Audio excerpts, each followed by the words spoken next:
Hello friends, it's Shari, and today I am creating two cards using the new products from the little snow globe release. The first card I will be creating today is a reveal wheel card using the new little snow globe dog stamp set. So I'm going to start by stamping out my images that I'm going to color. And I've got the dresser, the dog, and 3 of the little snow globe scenes in this set. I'm also going to pull out the Christmas helpers and the Christmas dreams stamp sets and pull a few little images from there to help fill in my scene and create a little story. So I've got some wrapping paper, teddy bear, that little candle, and the bone with a bow. Now, of course, I want to color my little dog like my dog Scout, and she is a black and tan dachshund.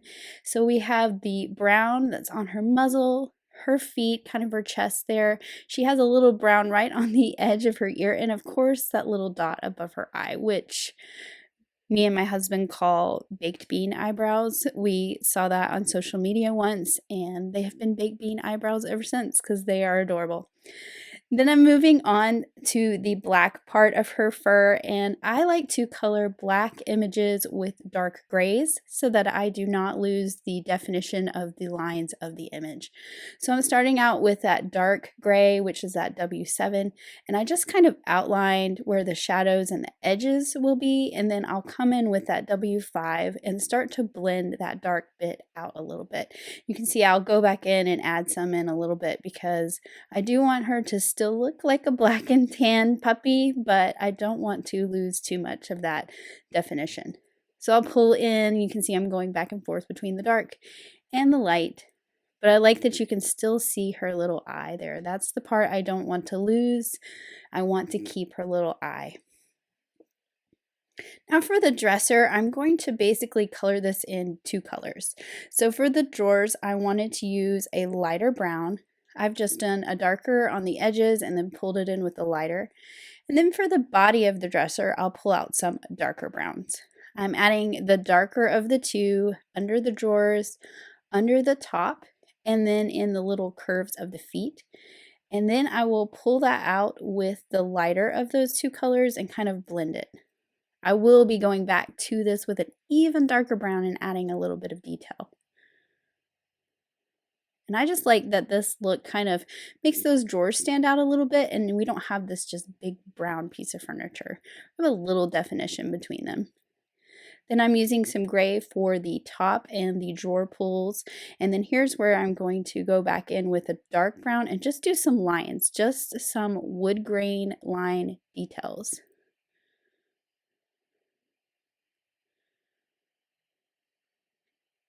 That kind of gives it a little more interest so it's not so flat looking. Now to move on to all the little images, I have those little scenes that go in the snow globe.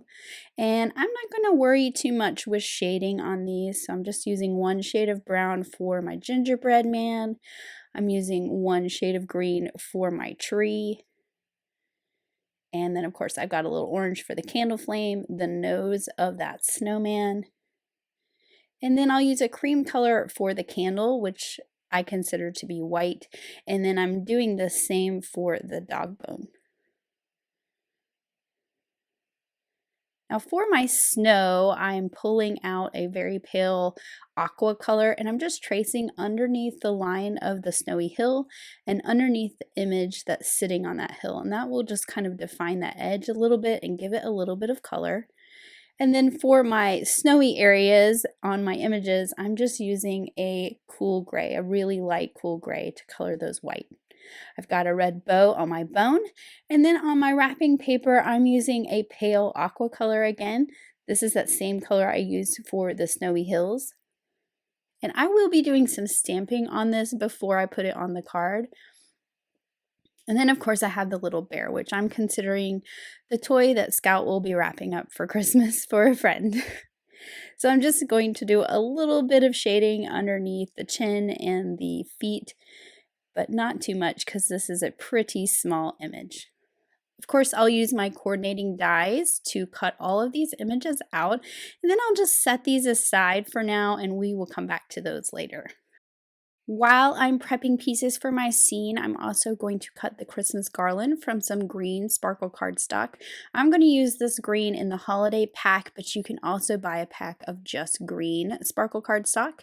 And then I've cut the little berries and the pieces for the bow from some red cardstock. And I'll just set these pieces aside with my images to assemble later. Now I'm moving on to the reveal wheel part of the card. So I've pulled out the wheel as well as the little spacer wheel that goes on the back where we adhere it to the card. And I'm going to cut both of these from some blue moonstone cardstock so it looks like a snowy sky. So there are those two pieces that will layer behind our front panel. And now I'm pulling out the little snow globe reveal wheel dog add-on. So this will cut the opening in the front reveal wheel panel. I also have the body of the snow globe, and then there's a couple decorative pieces for the bottom. I'll be using this little piece here that has little snowflakes in it, and I'll just cut that from red. For the main body of the snow globe, I've pulled out the Shimmer Cardstock Neutrals pack, and I'm using this sort of shimmery gray silvery color. So here are all those little pieces cut out, and now I can take my reveal wheel panel. This is from the reveal wheel set, and then I'm using that little puzzle piece that comes with the little snow globe dog reveal wheel add-on. I'll just pop that into the hole. I do have a little piece of tape that stays on my die. I actually probably need to replace it because it has lost a lot of its sticky. But I'm going to cut two of these panels. I'm cutting one from white, and then I'm also going to cut one from pattern paper. And that's just to layer them together for a little more stability because the pattern paper is not as heavy as just regular cardstock is. I'm also cutting the bottom of this panel from a piece of that coffee table pattern paper, which has that really fun wood grain, and that's going to be the floor for my little dog and my dresser to sit on. So you can see I'm remaking a card that I made previously, and I just went ahead and figured out how high up I need to cut this, which it's about 1.5 inches, and that was a good spacing to be at the bottom for my dresser to sit on and that snow globe to fall right in the perfect place. I will go ahead and add a little bit of liquid glue and put this base on the snow globe so I don't lose that on my desk. And then I'm just setting that aside in my little dish with my other images for later. Now for the sentiment, I am using the sentiment in this set that says Merry Christmas, and I'm going to white emboss this onto this pattern paper. I'm putting it in my MISTI and I'll pick it up, and I'm stamping this with some clear ink. And then I will just use some white embossing powder. Now I did forget to prep this with my anti-static powder, but it turned out okay. I didn't have too many stray pieces. And then I'll just heat this up with my heat tool till I get that bright white sentiment. Now I did do some inking with some walnut ink just to kind of darken up the edges so that this piece of paper that is our floor doesn't look quite so flat. And then I also added some really fine gold splatters to the background piece. You don't see them too much, and I know this is already a piece of pattern paper, but it just added a little bit of magical shimmer to the card. So I'll set that aside to dry, and I'm going to work on the wheel. So we have the reveal wheel templates. These are the ones specifically for the dog. There are two. One has 3 openings, one has 4, and I'm going to use the one with 4. So I just taped this onto my wheel so it doesn't shift around while I do my stamping. I'm using the sentiment that says Joy to You, which is part of that stamp set in one of them. And then I'm stamping out my little scenes, and I'm doing this just for placement purposes. You could do this and color them if this was on white, or you could color them with colored pencils if you want to do it on the blue like I'm doing. But really, I'm stamping these so I know where that circle falls, and then when I put my die cut piece on there, I can just line it right up with my stamped image.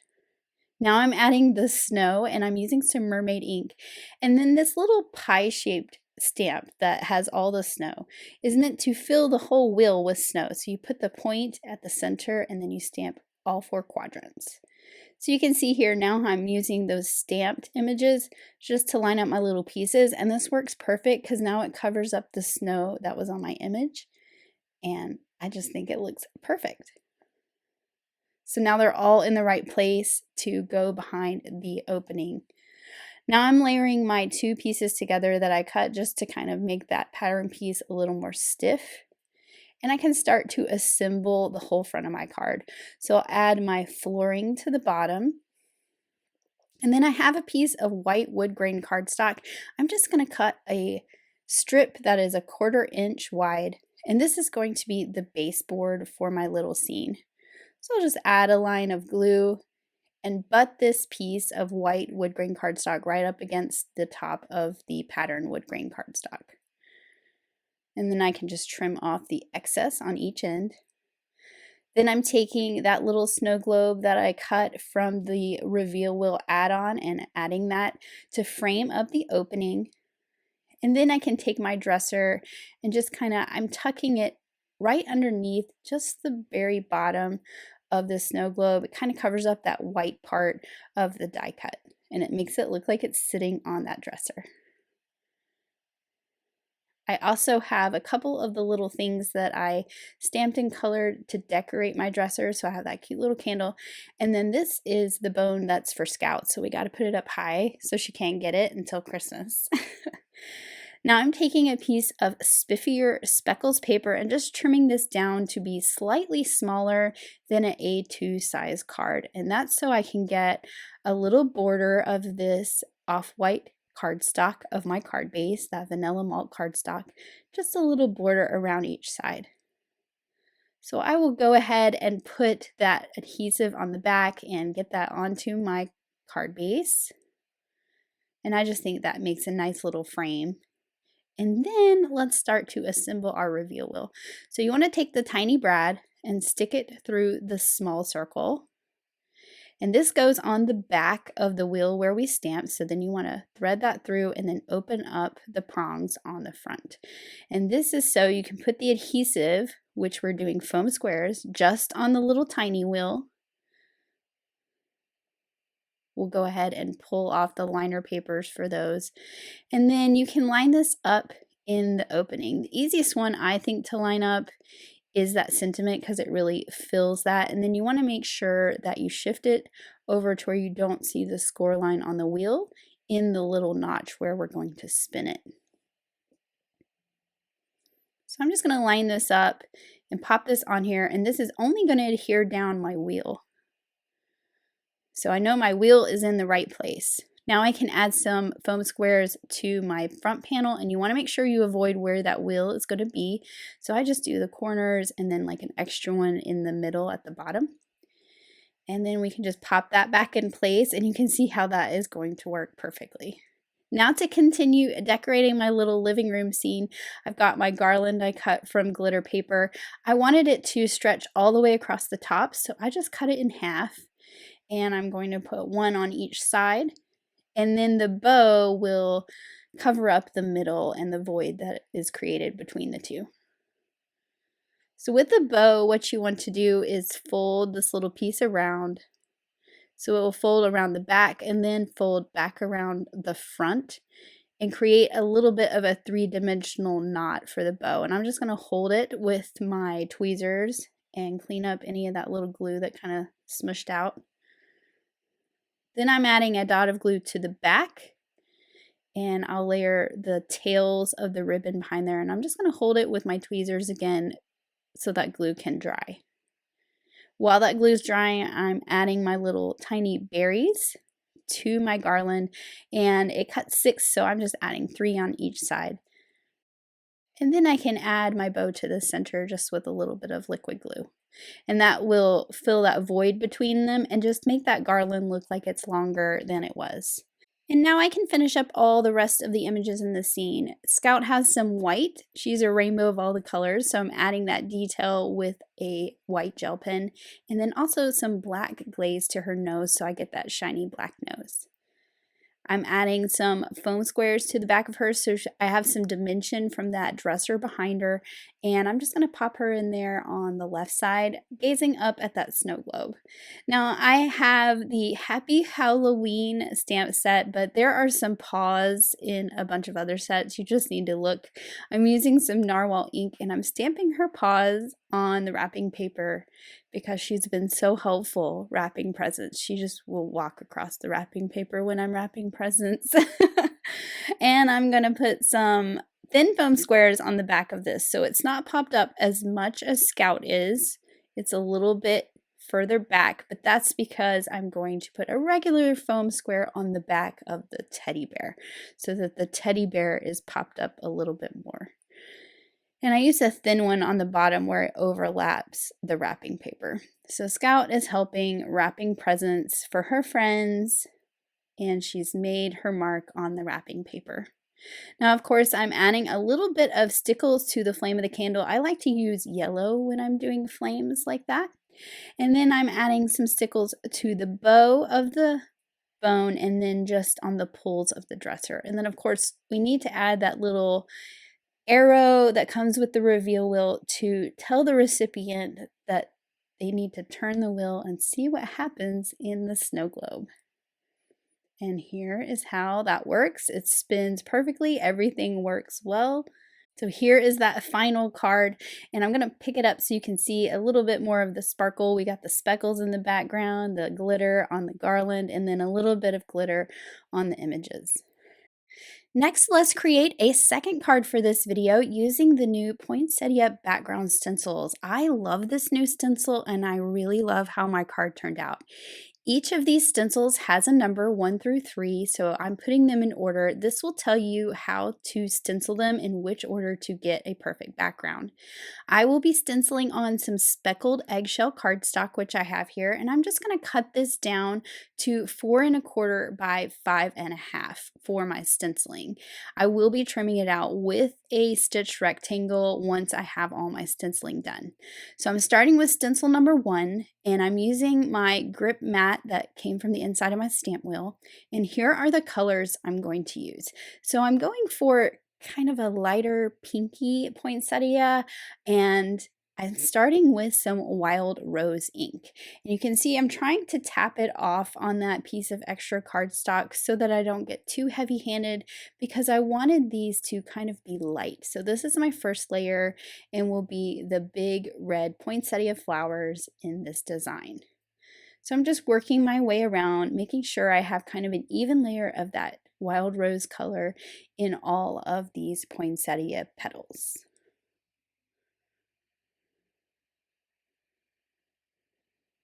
Then I can pull my stencil away, and I really love how that turned out. So I'm moving on to stencil number 2, which is the greenery. And there are etching lines on this that you can line up with those poinsettias you've already stenciled and get this in the perfect placement. Now I'm going to use a few different colors with this particular stencil. So I'm starting with number 2 pencil and a little finger brush and adding that yellow just to the center of my flowers. Then I will move on to all the greenery. So we have holly leaves, we have little sprigs, and we also have branches that have berries on them. And I realized that it would take me forever to do all this color with that little finger dauber, so I'm going to set that aside. I'll use it here in a minute. But I'm going all over with celery stick first. So this is a nice lighter green, and again I'm trying to be not too heavy-handed because I want a lighter tone to this. So I'm tapping off on that extra sheet of paper. And I'll be honest, there's something really magical about stenciling on the speckled eggshell cardstock. I don't know what it is, but I've done it before, and every time I do it, I end up with something I love. So I'm just working my way around, making sure those are all filled in with a layer of that lighter green. Now I'm using the little finger brush, and I'm using some freshly cut grass, which is a bit darker. And if you can tell, I'm trying to just do half, like the bottom half of the openings that are shaped like sprigs, like pine sprigs. So I'm kind of looking for where the little stems are And I'm just adding a little bit darker green to that area. So currently I'm avoiding the holly leaves and I'm just doing those little pine boughs. Now for the holly leaves, I thought it would be fun to pull in a different color. So I've got peacock, which is a really pretty teal color. And I think that this goes great with greens. And so this is what I'm using to kind of color and shade the holly leaves. So you can see I'm being really careful to just stick to the holly leaves and kind of give them a two-tone. So the holly leaves are going to be the celery stick with the peacock, and then the little pine sprigs are the celery stick with freshly cut grass. And then when you pull this stencil off, look at that beautiful greenery that I created. I just think it's so pretty. So I'll move on to stencil number 3. This one creates the veining detail on the poinsettias, the little leaves in between, as well as the berries. And I started out with the little finger dauber brush because I thought I might do the berries in a different color, but I ended up doing all of the openings in the stencil in this raspberry color. I am trying to be light-handed at first with the little veining because I didn't want too much contrast between the leaves and the veining. So I'm just putting that in there first, but you're going to see that I will go back in and kind of go over the center a little darker so that there's a little more ink close to the center of the flower and a little less, it kind of variegates out at the ends of the petals. Then of course I do need to go in and add in the little petals that are in between, which is what I'm doing here. I'm starting to add those in. And then I decided I'm just going to stick with this color so you can see that I'm going in and I'm adding the berries as well. So once I have all of the raspberry ink filled in on this stencil, I can pull that away and look how beautiful this is. You can see that I did go a little darker on the berries so that they kind of pop a little bit more, but they're all that same ink color. Now, of course, I love some shimmer on a holiday card, and this background looks so pretty with the gold splatter.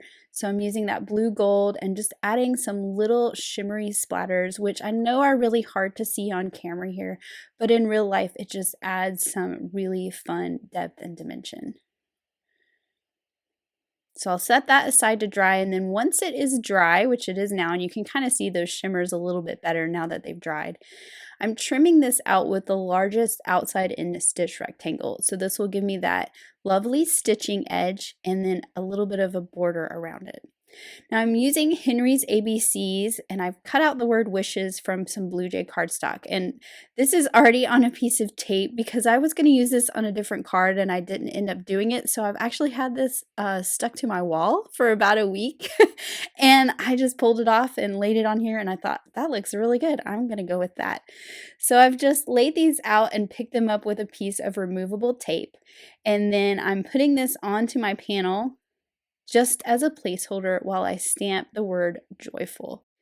So this sentiment is from the Winter Scripty Sentiment stamp set. I just want the word joyful. I don't want the word wishes, but instead of cutting my stamp apart, I'm just going to center up joyful on this panel and let wishes hang off the side. And we'll just do some selective inking.